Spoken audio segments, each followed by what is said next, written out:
मित्रों, एक सवाल एक जवाब और फिर शुरू हो गई बहस जो सिर्फ शब्दों का की मर्यादा तक ही सीमित नहीं रही, बल्कि जाति, धर्म, राजनीति के कई सवाल जन्म दे गई। एक मंच था, एक प्रवचन चल रहा था, उसी बीच एक चेहरा सामने आया, प्रदेश के प्रमुख विपक्षी नेता अखिलेश यादव का। उन्होंने पूछा, कृष्ण का माँ ने सबसे पहले नाम क्या रखा था या क्या नाम दिया? जवाब मिला कन्हैया। और फिर आई वो लाइन जिसने पूरे देश का ध्यान खींच लिया, बहुत बहुत बधाई, अब से शूद्र मत कहना। आप किसका भरोसा मानेंगे? हम और हर चीज में मानेंगे, लेकिन ये शूद्र और ये जो वर्ण व्यवस्था इसका वर्ण व्यवस्था बुरी है। कैसे बुरी? अरे हमसे बहस मत करो, हम बस अच्छा चलो। कृष्ण भगवान का पहला नाम क्या था? भगवान श्री कृष्ण के तो हजारों नाम। पहला नाम क्या? उनकी माँ ने क्या नाम रखा था? उनका नाम है जो उनका सबसे पहले नामकरण हुआ कृष्ण। लाइक करो भाई, पहला नाम क्या था? वसुदेव, वासुदेव पुत्र वसुदेव। उनकी माँ ने वासुदेव नंदन है ना, वसुदेव नंदन वासुदेव। प्रभु रुद्रा सुनते जब जन्म लिया, उन्होंने जन्म लिया और उन्हें आधी रात लेकर के जब उन्हें दिया तब पहला नाम क्या माने बोला? भगवान के बहुत सारे नाम है। कन्हैया के चलो आइए, कन्हैया के बोला। प्रचार करो। आपको बहुत बधाई और शुभकामनाएं आपको। बस यही हमारी आपका रास्ता लगा होगा। इतने भर से ही जैसे किसी शांत पानी में पत्थर सा गिरा हो, लहरें उठी, विचार बदले और दोनों तरफ से लगातार बयानबाजी शुरू हो और मीडिया में इसका तूफान मचता है, डिबेट्स होती हैं, हेडिंग बनती है। सपा की युवा सांसद प्रिया सरोज ने अपनी बात रखी, तीखी, साफ और बेबाक। बाबा के समर्थक भी पीछे नहीं हटे, उन्होंने धर्म मर्यादा का हवाला दिया। लेकिन एक बात जो सबसे अहम है वो ये कि विवाद में न कोई सिर्फ सही है, ना सिर्फ कोई गलत है, हर पक्ष के अपने अपने विचार हैं, अपने सवाल हैं, अपनी पीड़ा और अपनी दृष्टि है। यूनाइटेड भारत का डिजिटल प्लेटफॉर्म किसी भी जातिगत टिप्पणी को लेकर के कभी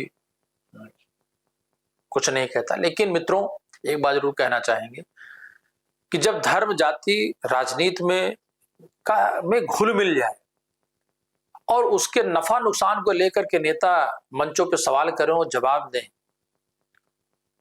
तब तो सवाल बनता है। और भारत हो या उत्तर प्रदेश, तो उत्तर प्रदेश में मैं बात इसलिए कहता हूं कि जब बात आप इस तक जाएंगे तो आप ये मत भूलिए कि फिर वो लोग भी इस बात पे सवाल उठाएंगे, मंडल, कमंडल, रिजर्वेशन और बहुत सारी बातें सामने उठेंगी, आएंगे। और स्पेशली पीडीओ को लेकर के, खासकर बिहार, उत्तर प्रदेश में जिस तरीके से, और स्पेशल तौर पे अखिलेश यादव का बयान पीछे आपने देखा होगा, ये कथावाचक को लेकर जिस तरीके से टिप्पणी हुई, जिस तरीके की घटना, दुर्घटना, बहुत घटना बहुत निंदा करता हूं कि किसी को पूरे वेद की जानकारी है नहीं है। मैं इसी पे आगे आपको चर्चा करूंगा, आज आपसे बात करूंगा। आप देख रहे हैं यूनाइटेड भारत, मैं मनोज मिश्रा। कि ये विवाद की शुरुआत और मुख्य घटना कहां से हुई, कैसे हुई और इसके जड़ में सिर्फ पीडीए ही है या बाकी कुछ और भी? मित्रों, बातें मैं इसलिए कह रहा हूं कि अखिलेश यादव वर्सेस अनिरुद्धाचार्य महाराज का एक वीडियो सोशल मीडिया पर वायरल हो रहा है और टीवी चैनलों पर उसकी प्राइम डिबेट भी बनी हुई है, अखबारों की सुर्खियां भी बनी हुई रही और उस पर बहुत सारे विचार लगातार आते रहे, पक्ष विपक्ष को लेकर के लोग अपनी अपनी बात रखते रहे। एक नेताजी हमें मिले रास्ते में, उन्होंने कहा कि बताओ भगवान का नाम क्या है? हमने कहा भगवान के नाम तो अनंत हैं, आपको कौन सा सुनना है? क्योंकि अब क्या है, जो व्यक्ति जो सवाल करता है वो पहले एक चीज याद कर लेता है और यदि आपने वही बताया तो उसे लगता है ये ठीक बता रहे हैं, और यदि आपने वो नहीं बताया तो वो समझेगा कि ये गलत बता रहे हैं। कोई माँ अपने बेटे से सवाल करे कि बेटा ये बताओ, और बेटा ना बता पाए तो माँ कह देगी क्या से तेरा रास्ता अलग और मेरा रास्ता अलग। सोचिए, वो नेता जो यूपी के मुख्यमंत्री रह चुके हैं, वो मेरे से कहते हैं कि आपका रास्ता अलग, मेरा रास्ता अलग। क्यों? क्योंकि मैंने उनके पूछे गए प्रश्न का उनके मन मुताबिक उत्तर नहीं दिया, मैंने वही उत्तर दिया जो सच है। अब ये लिखा है, अब आप लिखी बात ना मानो तो फिर आपसे कोई जीत नहीं सकता, फिर तो आप मनमाना आचरण करो तो कौन जीतेगा तुमसे? सोचिए, वो राजा होकर, मुख्यमंत्री होकर वो ये कह रहे हैं कि आप अलग हम अलग, जबकि राजा को चाहिए कि वो प्रजा को पुत्र की तरह प्यार करे। सोचिए, जब राजाओं के अंदर ऐसा द्वेष है तो इन राजाओं से इस देश का कैसे कल्याण होगा? ये प्रजा की कैसे सेवा करेंगे? इनके अंदर तो प्रजा के प्रति नफरत है। ये तुम्हारा रास्ता अलग, हमारा रास्ता, ये तो नफरत हो गई ना। प्रेम इसको नहीं कहते, प्रेम इसको कहते कि राह में आए जो दीन दुखी सबको गले से लगाते चलो। यदि नहीं आता, चलो हम आपके प्रश्न का उत्तर नहीं भी दे पाए तो आप बता देते, हमने पूछा क्या आप ही बताओ, तो बोले हम नहीं बताएंगे, आपका रास्ता अलग हमारा रास्ता अलग। क्या एक राजा, एक मुख्यमंत्री का व्यवहार एक सामान्य आदमी के प्रति यह होना सही है? अब देख लीजिए, जब मुख्यमंत्री जो आप सबसे श्रेष्ठ पद पर हैं और आपके भीतर प्रजा के प्रति इतना द्वेष है, नफरत है, तो फिर आप किस तरह से समाज को एकजुट करके चल सकते हैं? कैसे समाज को एकता की बात कर सकते हैं? हमारे भगवान, हमें हमारे प्रभु, अब किस का माँ का नाम सबसे पहले उनकी माँ ने क्या लिया, इस पर जो जवाब मिला कन्हैया, इसके बाद अखिलेश यादव ने जो जवाब दिया या जो बात की, मुझे लगता है अखिलेश जी का 2024 को चुनाव परिणाम के बाद कद पूर्व के कदों पदों से कहीं ज्यादा बढ़ा हुआ है, क्योंकि उन्होंने वो सपना पूरा किया। उनको उतनी सीटें उत्तर प्रदेश ने दी है लोकसभा की जितने कि स्वर्गीय नेताजी के को भी नहीं मिल पाए, जिनके नेतृत्व पार्टी काम करती रही। लेकिन मित्रों, इधर 2-3 विवाद ऐसे हुए, या तो विवादों को जन्म दिया गया, या अखिलेश जी के मुद्दे, अखिलेश जी को डाइवर्ट किया गया, या अखिलेश जी उस पाले में या उस गोल में कहीं न कहीं फंसते जा रहे जो भारतीय जनता पार्टी है। कहीं न कहीं से शुरुआत इसकी होती है। अब मैं शुरुआत उसकी इस बात से करता हूं कि जब पूर्व में आपने देखा होगा एक कथावाचक के साथ में कुछ शरारती तत्व जिसका यूनाइटेड भारत खंडन करता है, उसके ऊपर तीखी टिप्पणी भी करता है कि ऐसा नहीं होना चाहिए, देश के सभी नागरिक संविधान के हिसाब से बराबर उनको समान अधिकार। और किसी जो घटना हुई, मुझे लगता है आप हमने भी उसको आपके सामने पहुंचाया, बाकी लोगों ने भी पहुंचाया होगा, उससे सांप्रदायिकता और उसके एक जो सामाजिक ताने बाने में एक माहौल वो खराब होता है।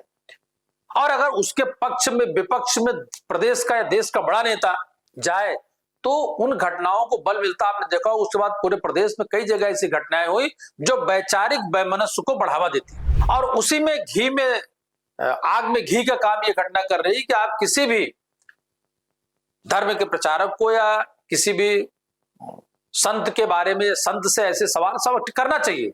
मैं भी जब किसी बात से मुतमईन या सेटिस्फाइड नहीं होता हूं या मुझे समझ नहीं आता तो मैं कई बार सवाल करता हूं, वो क्या अयोध्या हो गया, क्या काशी हो गया, क्या मथुरा हो गया, या क्या और पीठों की जो पीठाधीश है या जो वहां पे जिनको जानकारी है और जो लगातार प्रवचन और अच्छे सत्संग के जरिए लोगों को संबोधित करते हैं और अच्छी बातें बताते हैं, मुझे लगता है कि उनसे शास्त्र और तार्किक शास्त्र करने में कोई बुराई नहीं, लेकिन हमारा नजरिया बड़ा क्लियर होना चाहिए, हमारा नजरिया बहुत साफ सुथरा होना चाहिए। या तो हम उन्हें समझा पाए या उनकी बातें हम समझ लें।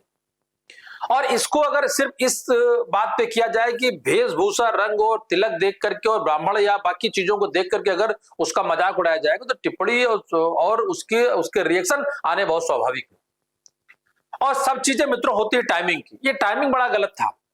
शायद यही सवाल जवाब अगर कुछ दिन पहले या कुछ दिन बात होता तो किसी को चिंता नहीं थी, सभी जाते हैं। अखिलेश यादव जी स्वयं मंदिरों में, मस्जिदों में, गुरुद्वारों में जाते हैं और संत प्रकृति के जो साधु संत उनकी इज्जत भी करते हैं। लेकिन अब चूंकि ये चीजें एक दूसरे से जुड़ती चली जा रही हैं और समाजवादी पार्टी की जो मछली की सांसद है, अब आप उनकी अगर आप उनकी टिप्पणी देखिए तो उस टिप्पणी को उन्होंने जिस तरीके से कहा है, जब एक बाबा श्री कृष्ण जी का नाम बताने में असफल हो जाता तो हिंदू मुस्लिम जोड़कर देश का माहौल खराब करता, तो क्या ये ही हमारे समाज का धर्म गुरु? और उन्होंने बाबा पर जातिवादी और सांप्रदायिक एजेंडा फैलाने का आरोप लगाया। सोशल मीडिया पर उनके बयान को युवाओं और बुद्धिजीवियों से बड़ा समर्थन भी मिला, चूंकि अब चीजें 2 वर्ग में बढ़ जाती हैं और बढ़ने के बाद कुछ लोग तय कर लेते हैं कि कुछ पक्ष में होंगे, कुछ विपक्षों में। समाजवादी पार्टी के पूर्व नेता मनीष यादव अब पीडीए, मैं बात इसलिए कर रहा हूं कि पीडीए की बात का अपना पिछड़ा दलित अगड़ा, पिछड़ा दलित अल्पसंख्यक परिवार, डिंपल, अखिलेश, इस तरीके की टिप्पणियां लोग करते रहते हैं। मैं उसमें बिल्कुल नहीं जाना चाहता, लेकिन अखिलेश जी मैं फिर कहना चाहूंगा क्योंकि प्रदेश के बड़े नेता है, बड़ी पार्टी है, और वो इस पीडीए के जरिए जो बाकी लोग हैं उनके बारे में उनके विचार क्या है। और धर्म गुरुओं को लेकर के मैं फिर से एक बार कहना चाहूंगा कि धर्म गुरुओं के साथ या धर्म गुरुओं की टिप्पणी के मायने बहुत दूर तक होते, तो उसको हर समय तर्क की कसौटी पर नहीं कसना चाहिए। अगर आप उसको तर्क कसौटी पर कस के जाति अगड़ा पिछड़ा में लेकर के आएंगे तो आप एक ऐसी बहस या ऐसे स्पेस को जगह दे रहे हैं जिससे आपका, समाज का, हम सबका नुकसान हो। और अखिलेश यादव ने सामाजिक न्याय और दलित पिछड़े वर्ग की अस्मिता से जोड़ने की भी बात कही या कोशिश की। वही कथावाचक भी इस पक्ष में अखिलेश यादव के, चूंकि मैंने उसके बाद का भी उनका जब की कथा सुनी, उनको भी इस बात से बचना चाहिए था। वो एक संयोग था, एक समय था कि अखिलेश जी से उनकी मुलाकात हुई, बात हुई, सवाल जवाब हुआ, बात खत्म। अब अगर आप उस बात को लेकर के दोनों लोग मंचों पर उस बारे में कोई टिप्पणी करते हो तो संदेश गलत जाएगा। क्योंकि किसी भी कथावाचक के यहाँ जो भीड़ आती है, जो लोग आते हैं, वो सज्जन विचार के लोग होते हैं। वो हिंदुओं में, जातियों में बटे हुए लोग नहीं होते। वो उस भगवान के प्रवचन या उन भगवान की अच्छी बातों को लेके, उन संस्मरणों को आपके मुख से सुनना चाहते हैं, जानना चाहते हैं। और मुझे लगता है उसमें उनमें आपकी भी को लेकर के भी एक आस्था और विश्वास होता है, वो आपका सम्मान करते हैं। तो अनिरुद्धाचार्य जी को भी खासकर इस राजनीतिक बयानबाजी से बचना चाहिए। क्योंकि मथुरा, वृंदावन कृष्ण की नगरी है और कृष्ण की नगरी को मानने वाले 200 देशों में है। कई अलग अलग विचार, कई अलग अलग धर्मों, जहां पर हिंदू संस्कृति की बात भी उस पैमाने पर नहीं होती है, वो लोग भी नतमस्तक होकर के जब वृंदावन और मथुरा काशी की नगरी में आते हैं तो वो उनके हो जाते हैं। आपने देखा होगा राधे राधे के को छोड़कर के वहां कुछ और, जो कृष्ण के बारे में जानेगा, गीता का ज्ञान जानेगा, गीता के उपदेश को जानेगा, वो दुनिया को समझेगा। और वो मुझे लगता है अब आप अगर इसी की शुरुआत कर लें तो भगवान श्री कृष्ण का ननिहाल, ददिहाल, उनका पक्ष, उनके वो तो दरअसल उनका जो जन्म हुआ और उस जन्म के बाद जब तक वो धरती पर रहे जीवंत रूप में, तो आप अगर उनके मैसेज, उनके संदेश को जाएं तो उन्होंने तो ये सब बातें बहुत बेमाने लगती हैं। और हमको ये लगता है कि हम उस बातों को लेकर, इसलिए मैंने दोनों बातें कही कि अनिरुद्धाचार्य और अखिलेश जी कम से कम इस बात को समाज में डायल्यूट करना बंद कर, बल्कि स्वयं से एक बयान दे सकते हैं। आप हमसे सहमत हो असहमत हो एक अलग मुद्दा है, और खासकर राजनीतिक व्यक्ति तो राजनीति का लाभ उठाएगा, राजनीति का, लेकिन कथावाचक है, इनको इन सब चीजों से बचना चाहिए, ऐसी टिप्पणियों से दूर होना चाहिए। और फिर मैं कहना चाहूंगा जो घटना पीछे एक कथावाचक के साथ में हुई, जिन लोगों ने भी किया, वो बहुत ही निंदनीय और बहुत ही गलत रहा। पर उसके रिएक्शन में जो घटना है पूरे प्रदेश में, खासकर अखिलेश यादव जी के चाहने वाले और नहीं चाहने वालों जो इसका रूप दे रहे हैं, चाहे वो जवानी के तौर पर, चाहे वो पूजा और पद्धति को लेकर के, चाहे वो ब्राह्मणों को लेकर के जिस तरह की टिप्पणियां हो रही हैं, ये नुकसानदेह है और ऐसी टिप्पणी नहीं होनी चाहिए। मित्रों, आप देख रहे हैं यूनाइटेड भारत का डिजिटल प्लेटफॉर्म।